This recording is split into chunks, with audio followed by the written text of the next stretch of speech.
So the most obvious things to make sure that you're paying attention to while building a payments infrastructure are, first of all, it has to work the first time. It has to work every time. So just getting it right, making sure it's reliable and available is probably step one. Step two is that it has to be secure. It has to be compliant. You have to be paying attention to all the different issues that are going on in that marketplace. And in fact, actually, number two can be number one.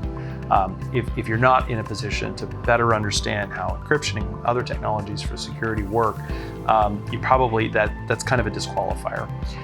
Number three is kind of getting into more of the strategic aspects. You really do need to have options. You do need to have the ability to handle a diverse set of payments today that's growing very, very quickly.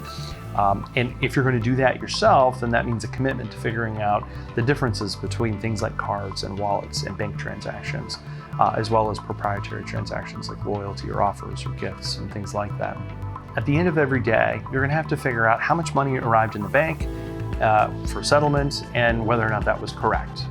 And it turns out that most organizations really struggle to figure out that last part. Is it the right amount of money that just showed up?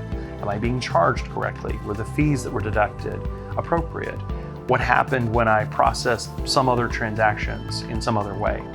So reconciliation, which is the title for all of that, actually ends up being some of the most important work that tends to get left out of any consideration of payments. People do focus on how to process, people do focus on security, but sometimes they just really don't think about what are they going to do from a financial operations perspective, particularly as they add more than one processor or more than one payments method.